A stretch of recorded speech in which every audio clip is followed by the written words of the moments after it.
But for AppSec vendors specifically, the concept behind building your network is to establish that human contact, that human relation, the face behind the name or the picture. And there's nothing more critical and more effective than establishing a human relationship with someone. And that's what a lot of vendors get wrong nowadays. Welcome to the Elephant in AppSec, the podcast to explore, challenge, and boldly face the AppSec elephants in the room. I'm Alexandra, your host, joined by my amazing co-host Tristan, a former security engineer and co-founder of Escape. Today, we're excited to have an amazing guest, Olivia Rose, join us. Olivia is an executive leader with more than 20 years of dedicated experience, having served as the former CISO at Amplitude and MailChimp, and currently is the founder of the Rose CISO Group. Her company offers virtual CISO services, boardroom and leadership communications, assessment services, keynote speaking, event presentations, and career and executive coaching. Olivia is a frequently requested speaker on cybersecurity at events like BSides and RSA, as well as on podcasts. In her free time, she enjoys mentoring young women and minorities interested in pursuing a career in cybersecurity. At Cyversity, Olivia launched and now leads the mentorship program with over 500 participants. In the upcoming episode, Olivia will share with us the do's and don'ts of the AppSec vendor-CISO relationship, including why you should never make jokes and precious tips for breaking into the cyber world. Dive right in. So, hi Olivia, I'm super excited to have you today on our podcast. And I'm very happy that you picked us as one of the podcasts to be a guest on. Of course.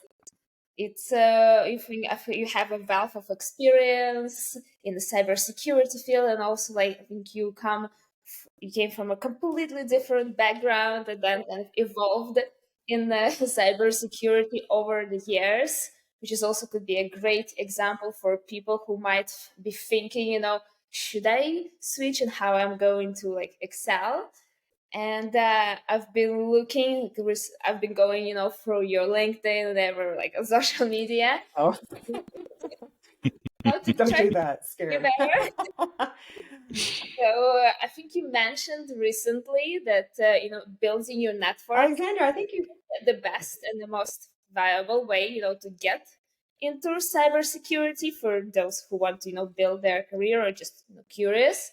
So do you actually believe that the same principle applies to application security vendors for success in cybersecurity? Because that's like we at Escape, application security vendor, and I think some of the vendors might be listening to us today as well. So do you think like building your network with CISOs and nourishing these relationships is actually the best way to go? Absolutely. Well, it's the best way to go for any vendor. But for AppSec vendors specifically, the concept behind building your network is to establish that human contact, that human relation, the face behind the name or the picture. And there's nothing more critical and more effective than establishing a human relationship with someone. And that's what a lot of vendors get wrong nowadays, is that they just send out these emails and this, and they sponsor. So when they sponsor events, they put out their table and they just stand there. The people staffing the event, they just stand there and nobody's just going to walk up to your table. So you have to get out there and network, meaning meet people, talk with people, establish that human connection. Don't start in right away with, I'm a vendor, because why would you? Just talk to everybody, talk to other vendors, talk to salespeople, talk to everybody. And one more big mistake that people make, that vendors make, is that they go for the leader, the CISO. Yeah. And what vendors don't understand is, in reality, CISOs and security leaders, we listen to what our people are telling us. So I'm not an AppSec guru. I'm nowhere near it. So if my application security manager or lead or VP or director comes to me and says, I met these great people at Escape, they have this interesting technology, I'll then say, well, do they meet our needs? I don't know. You tell me. You're the expert. I know nothing. I Yeah. just hold the budget. So that's another big mistake. If you come to me and talk about AppSec, I'm like, oh, I know the basics. I know enough, but I'm going to tell you to go talk to my AppSec lead. So start with them to begin with. And do you think, especially like with the remote first cultures that's been developing through the years, like you mentioned the events, but sometimes it might be also difficult with when you, I don't know, in the opposite country. Like I talked with a lot of people, like you're based in the US, I'm based in France, and it's not always like easy, to get in touch with people you've never met like in real life. Do you think like that remote first made it more difficult to build those relationships, or actually maybe easier? Well, that's a great question. I've never gotten that question before. So that's a great question. I think if the majority of customers are in the States, you have to go where the money is.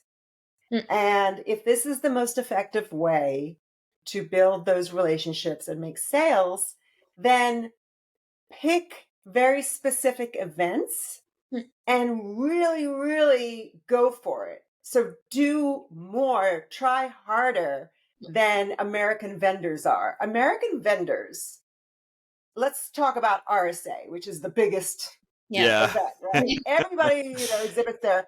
Yeah. Do you really get your money's worth if you go as a vendor to RSA? It's really who you meet and who you network with. So instead of sponsoring something there and just standing there and at a booth, these other American vendors tend to do side events like parties and dinners and all these other things, but they're still not leveraging the individual to individual human networking. So if you're not in the States, not based in the States, come out to events and try to join in with communities. So there's a lot of communities. There's a lot of AppSec communities, right? Yeah. Get in touch with them and say, free coffee, free bagel, free coffee, whatever. Always works. Pretty well. Always works. Yeah. I mean, they don't even pay for breakfast, and which is like $25. Just go for the people who are not the ones that everybody else goes for. Because if you go for the AppSec community, they will influence, like I was just saying, they will influence. So go in for these people, these groups. And my whole point is that, you're in France, so do a better job. Be smarter when you go to the States for certain shows. That I think is the way to do it. And make it French. Have croissants. And I know I'm massacring that. We're going to bring the best croissants of RSA. Oh my God. That would be amazing. Ship over, bring with you some famous Parisian bakery. How do you say it? Croissants? Yeah, croissant. I can't even say it. I'm massacring it. Bring the most famous Parisian ones, right? I would go. Right? I want to taste it. See, those are the creative things you can do to get people to connect with you. And do vendors have reputation of being maintaining good relationships with the community? Or is it really a reputational thing, or is it something that you notice during an event and you say, hey, this vendor, it looks like they're doing some cool stuff that I like? Do you discuss it's a mixture of both. Yeah. Your reputation is everything. If you don't deliver what you say you're going to be, we talk about it. Well, they really, I've seen this so many times in the security leader communities. Well, this vendor, I'll just make up a name, Rhino, Yeah. because I don't want to use your name. It's a bad example. But Rhino, they said they have really interesting technology. So I looked at them because I like to give small startups a chance, and I like their technology, and it's interesting, and I like the founders and the marketing people. And so, but they didn't deliver, or they had this insecure way of storing my data, or they didn't listen Yeah. to me, or they had surprise charges. You Yeah. talk, and you will not get one reach out from anybody else in that community, because communities are very tight, because Yeah. they have to be. There's a lot of vendors. If we hear something negative, but that works in your favor too, right? Yeah. So, if it's possible, for sure. right? I mean, I tried out this, they sound like they have great tech. I'm going to talk with them this afternoon. And then you talk with them and it's like, oh, the demo looks really cool. I'll let you know how it is. And wow, they really delivered. Yeah. And so your reputation is really everything, as well as, the reputation of having a product that works and a service that works. Yeah, it better work. It better work. I Better have a work. question. I have a question for you. This is a difficult one. It's a tough one. So, say Okay. you have one vendor that has like a average product, but outstanding vendor relationship and customer care, like outstanding customer care. They're like very good relationship. And on the other hand, you have like a vendor with an outstanding product, like excellent product, good technology, but average relationship. Like what is the vendor that you would pick? So I've had the first scenario, and I loved the salesperson. I loved the person managing my account. The product was terrible. It did not meet expectations whatsoever. It was so sad, and I was so upset about it. And so I sent several emails to them. I want them to fix the product because I like the people so much. Yeah. And it's all in how they respond to the products, to my emails. If they say, yeah, you know what, Olivia, we're going to get on that, I'll be like, okay, I'll give you another 6 months because I really, really like you and I want you to be successful. But if at that point I have to cut it off if it's not happening. So that's what I think people tend to do if they really like the team and like where they're going and see potential. Now, on the other side, I've also had the ones that have a really great product. I really like it and I enjoy it, but the customer service is just terrible and support is just terrible. I had one where they asked for my advice on something, and I was happy to get on a call with them. They had a bunch of guys, and everything I said, three of the men would either mansplain. Do they have mansplain in France? You know what mansplain is? Oh yeah, we do. Yeah, okay. We do. It's global. But like part of the team is French, but Escape is an American company. We do know all the terms. Okay, so it's global. Yeah. So they would mansplain like I was an idiot. They would not listen. They would come back and fight. And there was one point I said, "You're missing this control in your product. I mean, it's missing. I mean, I can prove it to you." Yeah. It was factual. And, they just, so at that point, I actually sent an email to the founder, and I said, I'm just not doing this. I'm not doing this, and this is why. There's many excellent products out there. I will happily find something that is less than perfect if they're willing to work with me. And I think that's the general consensus across leaders is you got to have a good relationship with your vendors. Doesn't matter how good your product is. You're not the only product out there, believe me. Yeah, sure, of course. And I think but how, for example, for you, how do you discover those products? Because you, for example, when we talk about cold outreach, in the beginning, when I just entered the security, I did some interviews, with the application security people, but different engineering people, but CISOs as well. And I think I got very different feedback, mainly people saying they're very frustrated with that, and I would never, as you said, actually respond to call email. But for some, it might be helpful for me to actually stay updated on what's going on in the cyber ecosystem. On your side, did you ever actually encounter those scenarios that you were so curious, someone reached out to you and you were curious, or did it actually happen? Very rarely. Mm.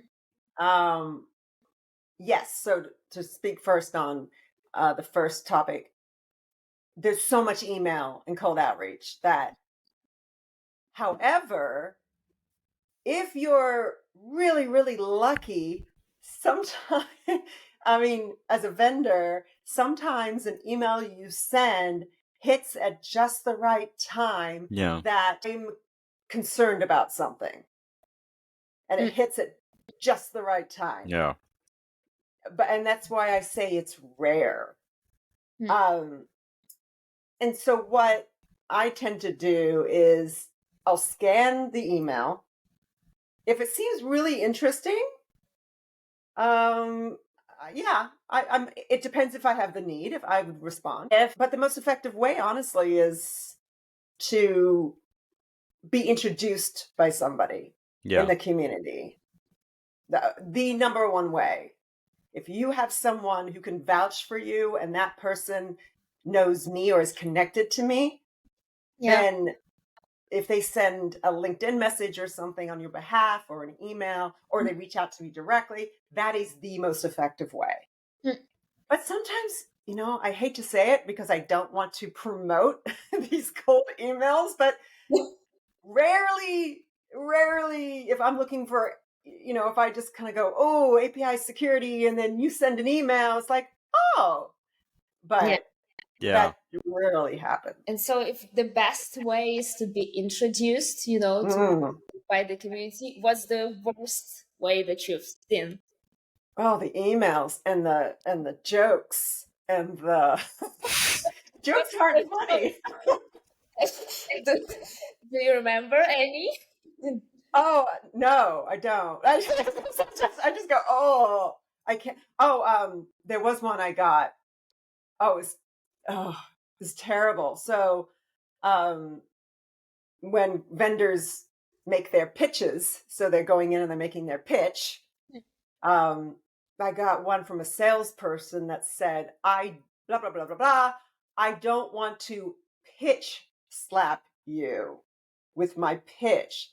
So if you replace the P with a B, he thought that was funny. And I was like, I don't find that funny. I don't think that's funny. Right.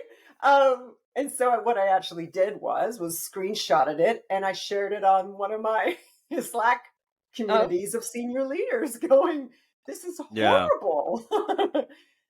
So humor doesn't work. Flirting does not work. Kissing up, trying to make it seem like I'm better than I really am, doesn't work. I'm too old. Right?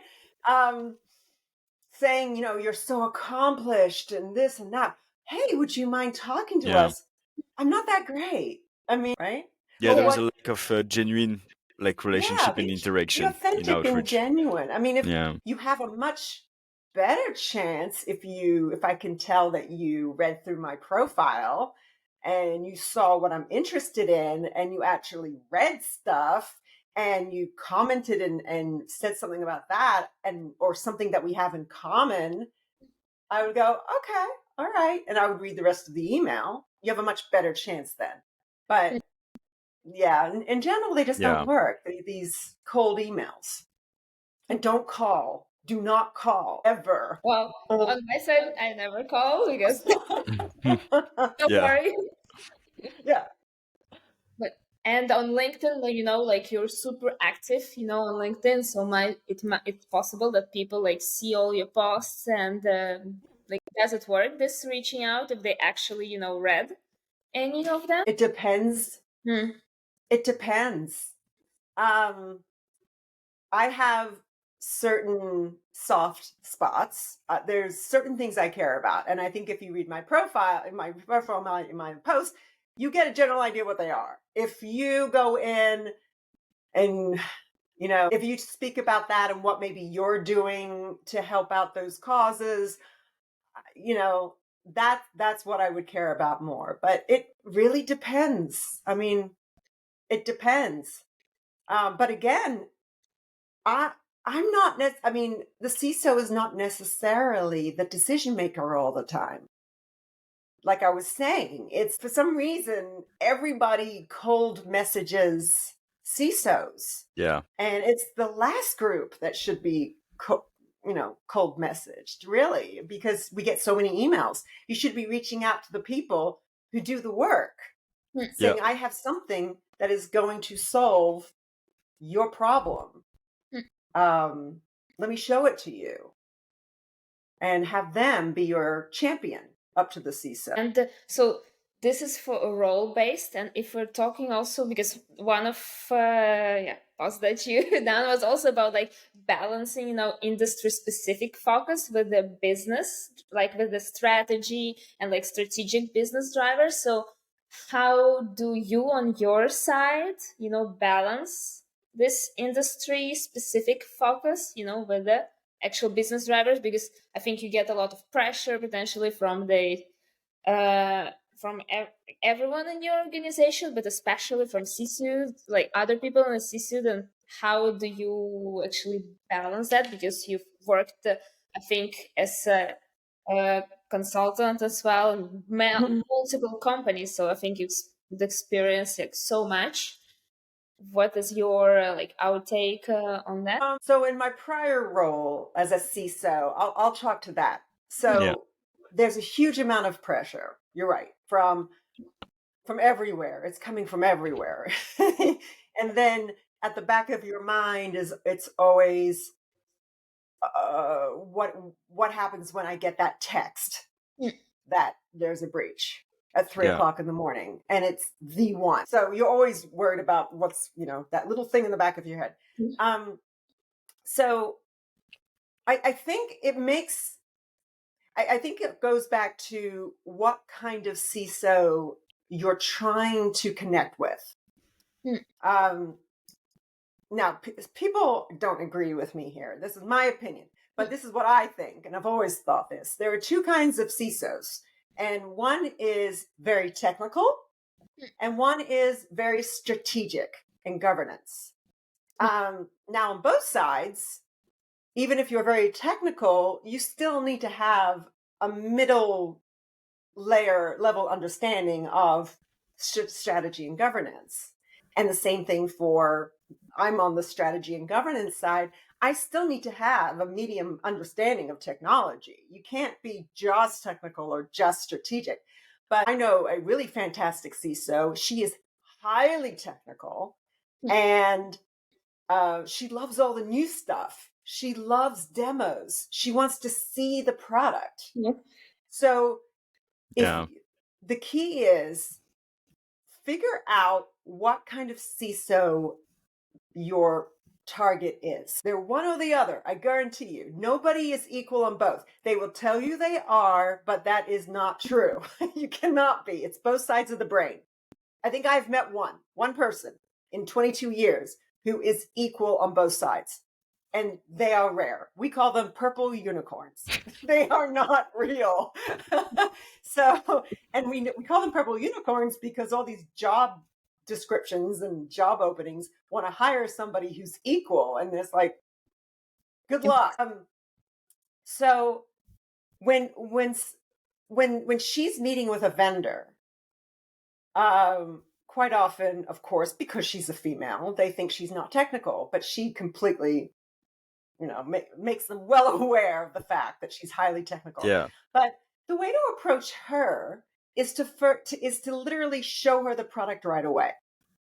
It's just go into it, show how it works, show her the functionality of it, a demo would be critical at this point.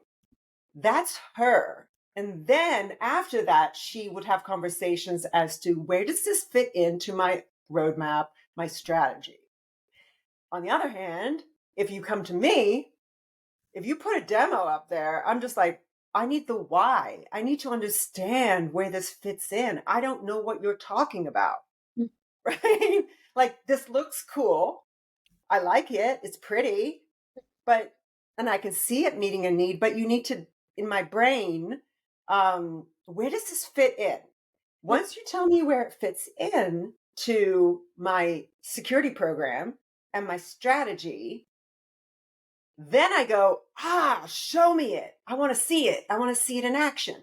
That gets me excited. What gets her excited is right off the bat, show her the demo. So vendors get it wrong 99% of the time.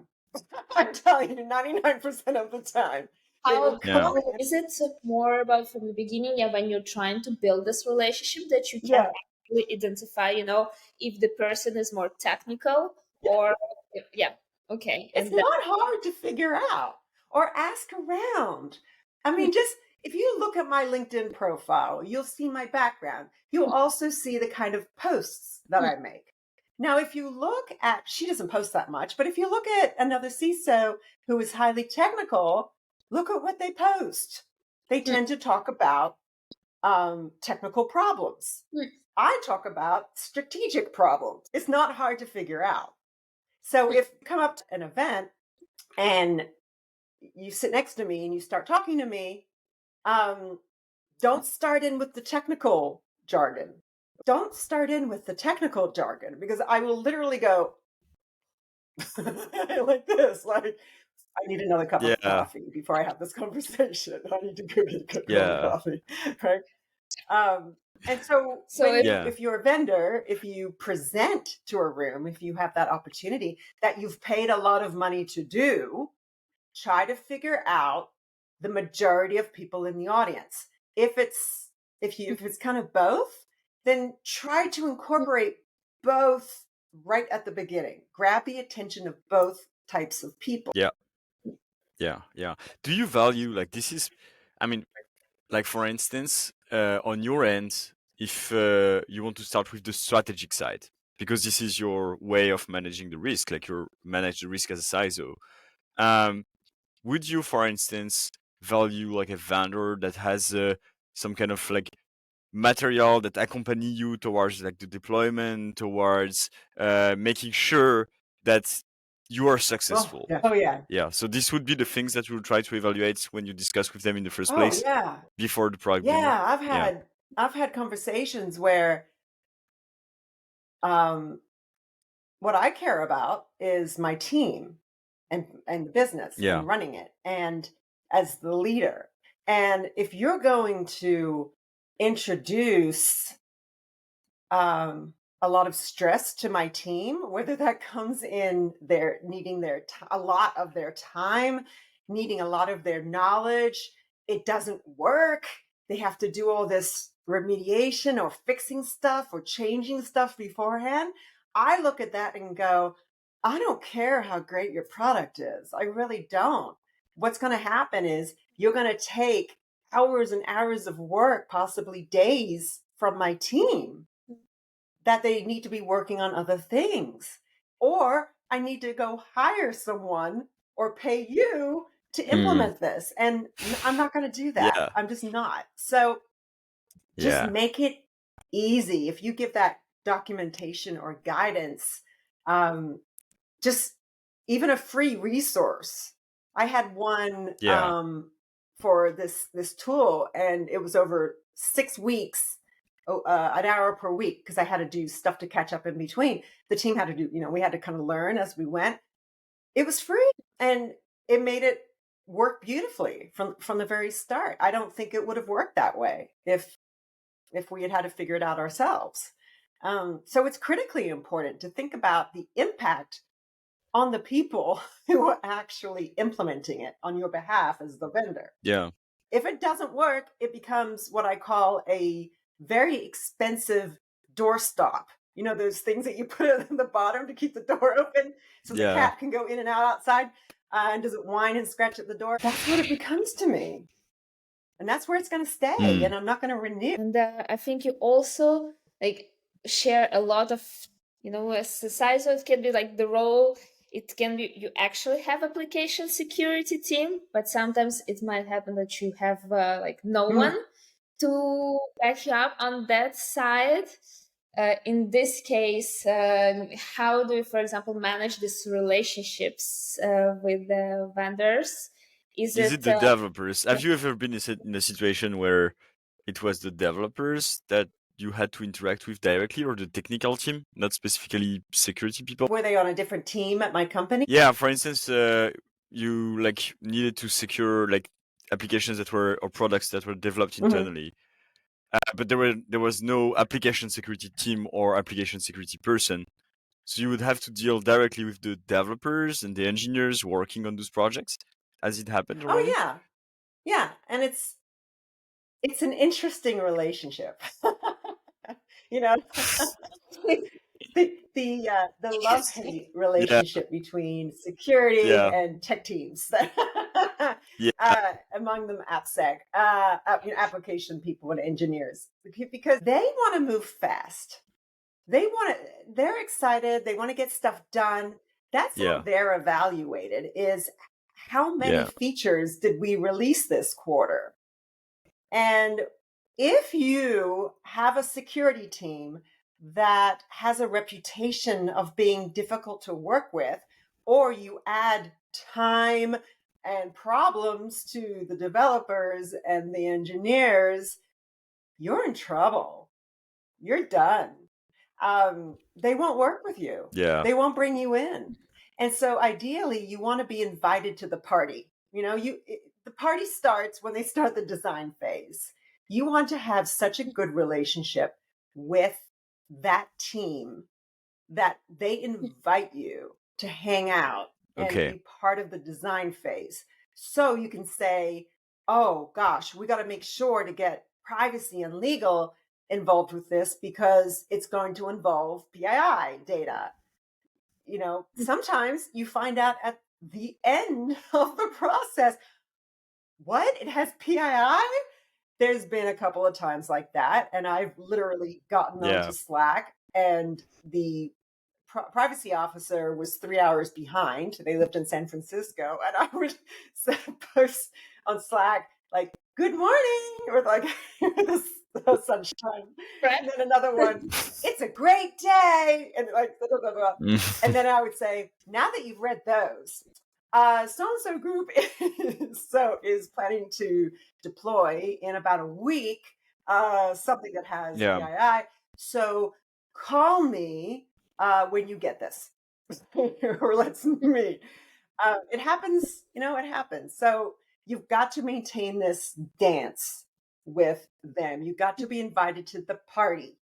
You want to be part of theirs. And I'm going to wrap up what I'm saying here by saying, when you're on the security team, unless you are a security product team or product company, you actually do security, which is most are not. Most are actual companies doing other things. You are not what they're selling. They're selling other things. They're selling other products and services and manufacturing. So if you lead security as if security is the most important thing at the company, it's not. Making money is the most is the most important thing at the company. Yeah. More than security, believe me. So, and you can talk and talk and talk about how important security is, how important it is to gain trust from customers. Yes, all these things are true. But at the end of the day, you're actually costing a lot of money and you're not making money for the company. So you cannot go about internal company initiatives such as application development and engineering are making money for the company and go in there and stomp your feet and say, you have to follow my way. It's my way or the highway. Doesn't work that way. Again, you just want to get an invitation to the party. You want to be the plus one of someone who was invited. That's all you want. So it's all about relationship with the tech team Yeah. as well. Like you want to be trustworthy for the tech team so that they involve you, and they need to understand that you're here to help and protect the business and not stop them from getting productive and actually shipping what they have to ship for the business. That's exactly right. And this is something that I hear very often from security professionals, that it's always very complicated because you are the gatekeepers, protect things, but also need to empower the business. So this is like a very complicated posture to be in. It's conflicting. Love and It really is. Yeah. So the way to do this is to build these guardrails with AppSec with the application development teams or engineering. For these types of changes that you're pushing into production, yes, you need to have some sort of testing done, before it goes in. But for these kinds, it's okay. Go ahead. Just let us know you're doing it, push to production. That helps a lot when you just say, don't tell me about anything else. I just care about these ones. Because you are an easy person to help, you will get invited to the party more often. I thought of something and I totally forgot it, but meh. What were you saying? It's That was about something you said. I was telling you about the conflicting objectives of empowering the business and at the same time like protecting it and keeping the engineering team away from doing something very risky from a security point of view. That always end up bad. Yeah, I got stories about that too. So about this, so do you see like an evolution of the role of the CISO, and especially like regarding relationships with vendors and providers, like from the outside of your company? Do you see that evolving over time? Do you think there is a trend, like a general trend for this? Like, is it going like better or worse over time? In my opinion, it's getting better. I think it's getting harder. Good news. Yeah. And I'll tell you why. Is because, it's only within the last 3 to 5 years that the role of the CISO has become more of a business role. Strategic business, you have to align security with the business, make it an enabler. So positioning security as we can tell customers they can trust us to send their sensitive data to us, that's a business enabler. Salespeople can go take that and tell their customers that. And that might be a competitive differentiator. So you have to find ways of doing that. So there is a much larger trend. And the other reason for that is because boards and leadership have woken up and gotten more of an understanding that security is a business problem. If you have a breach, there is a direct effect financially, customer loss, brand reputation. There's a long-term effect from all this. Your name will be in press releases till the end of time. If you are a retailer like Target or Home Depot, this happened in 2014, I think, their breaches. Every time there's a retailer breach, now their names are in the press release. Every single time. And it's 2024. So 10 years later, it's not good branding. So they're beginning to wake up to that. Now that's good for me and my type of CISO-dom, because we're on the strategic governance side. We're able to speak to the business and translate. Before this, 22 years ago, when I was starting, everybody was technical. Everybody, all the leadership was technical. Whoever led the security team was highly technical. And it's only, again, the last 3 to 5 years, we're seeing this shift to becoming less technical and more strategic.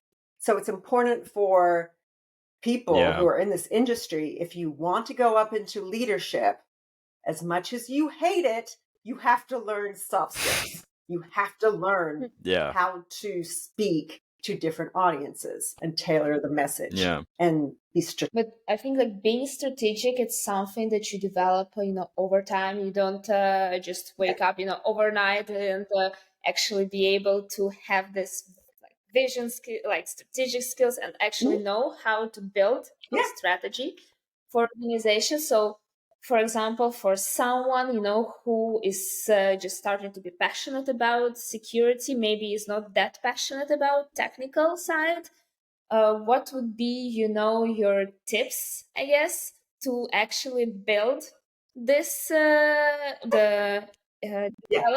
develop their skills, to actually, let's say, in 5 to 10 years, to say enough, okay, now I can handle the strategic part. What should they do? The best advice I like to give, and not many take me up on this. I really wish they would, because they It's need even to. better. But that's why we have you on the podcast. It's the goal. Like People who have listened to me and done this, they write back to me and they go, "Oh my gosh, you're absolutely right." I'm like, "I know." So my background 22 years ago was in marketing, just like you, Alexandra, marketing. And when you're in marketing, people underestimate marketing, because when you're in marketing, you learn how to take messages or facts and you're able to spin it towards different audiences.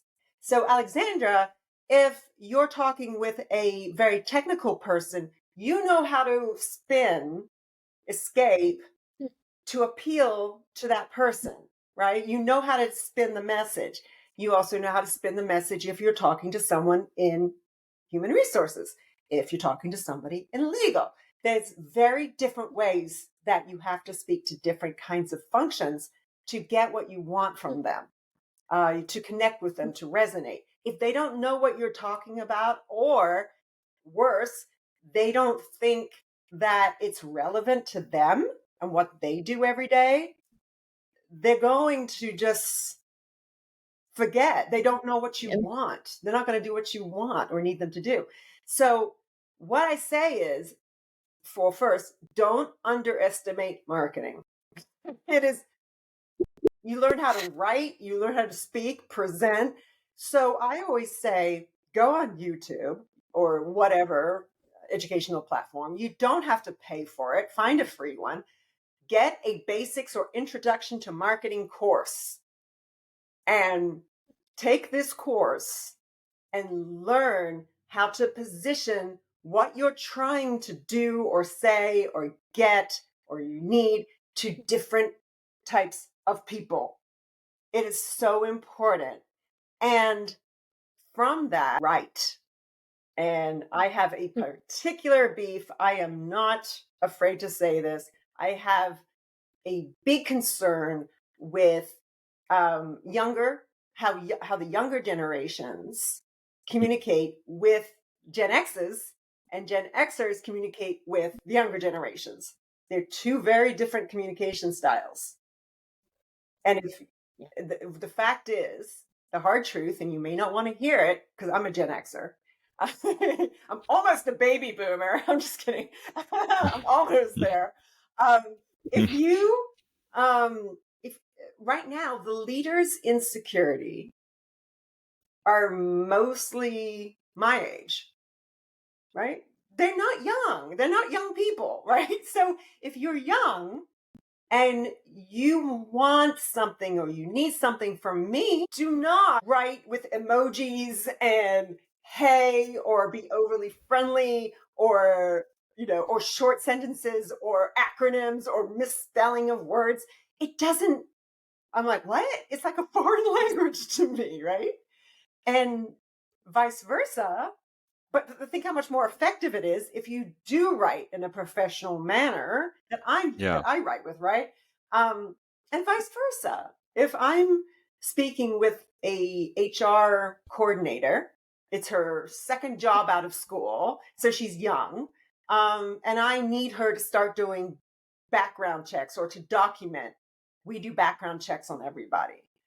Then I'm going to communicate that to her differently than I would to another person who's my age.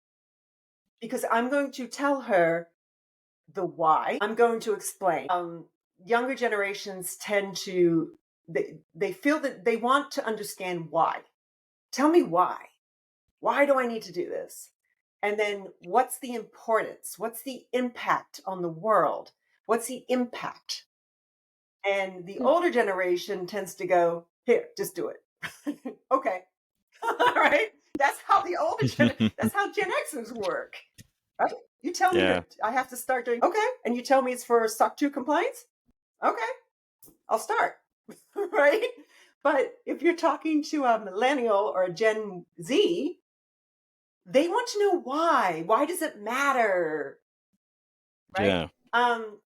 Yeah. So it's critically important to, going back to the whole marketing thing, that's marketing. That's effective communication with your target audience. And so, long ramble, long answer to your question. Take a marketing course. And you may hate, if you're highly technical, you may hate every second of it.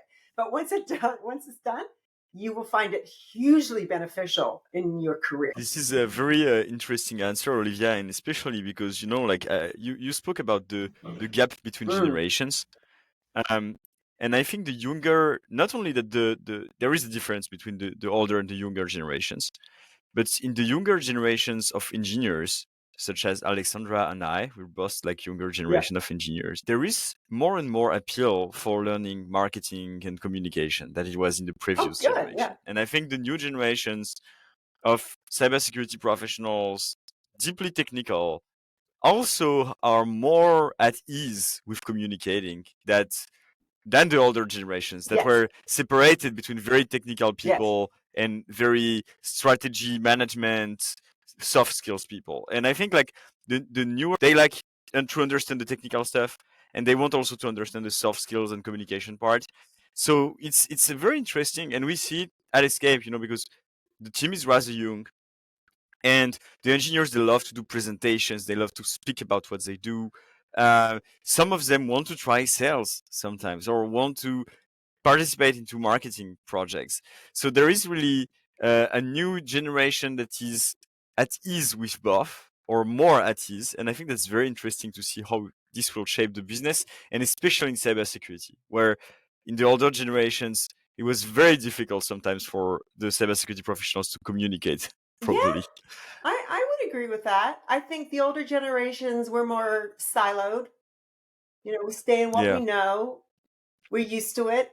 It's like I was saying to somebody this morning, we were talking about how my 11-year-old daughter loves sleepovers. She will go to anybody's house and sleep there. Now, me, never liked him, right?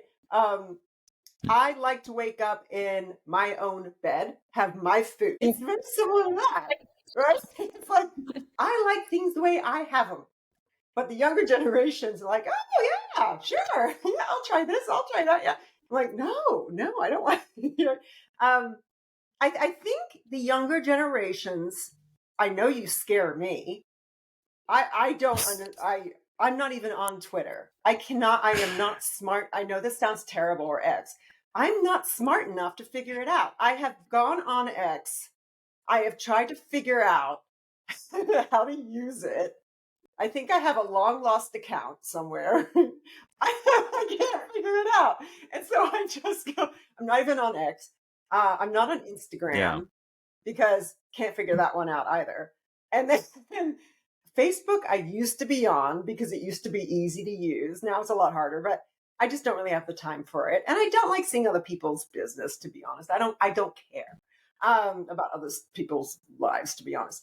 But I think the ease and the abilities that the younger generations have in communication is scary to me, because I don't know what y'all do with your magic with the whole like social media marketing, and I'm actually kind of glad to be on the end of the career where I'm going to be moving out in about 10 years.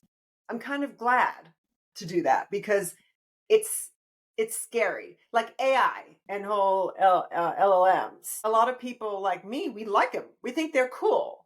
We see the potential in them. But to me, they're scary because I also see what can happen with them. But the younger generations are like, it's a party. This is awesome. Look at all the great things we can do with this and all that stuff. So I think the younger generations, to your point, Tristan, I think they're very, very good at communication. Certain communications. But if you want to get something or achieve something or meet with somebody who's older, it's not going to work to have that same type of communication go to them. Yeah. But y'all scare me. Like, even if you ever see me do my videos on LinkedIn, I mean, the production quality is terrible. It's like me talking to a camera. I think one time I tried to switch to my LinkedIn page and I was like, oh my God, it worked. And so, but all of you have these fancy things, I'm talking like I'm a grandmother, but I see here. So don't lose that, but just understand when you do speak with an older audience, make it more professional, straightforward, email, that type of professional language. For sure. Okay, well, I think we're by the end of our podcast. Actually, a lot by heart. It was so interesting, so it was totally worth it. Thanks a lot, Olivia, for being here and for sharing your advice with us and with our listeners, who I'm sure everyone will find it super valuable, whether they're just starting or they're, for example, also a vendor or a CISO who wants to maybe also build better relationships with people they're working with. So thanks a lot, and I hope, I hope I'll we'll talk soon. We'll probably meet at RSA, but no jokes and no outreach. No jokes, very serious. No jokes with croissant. With croissant. French jam stuff too, like the French spreads, French butter. Well, I don't know if you could bring that, but bring all that. I will be there. Excellent. Thank you, Olivia. It was great to have you as a guest today, and we learned so many great things. So looking forward to meet in person in the Bay Area. It's great to meet you, and thank you so much. I learned a lot from you too as well. So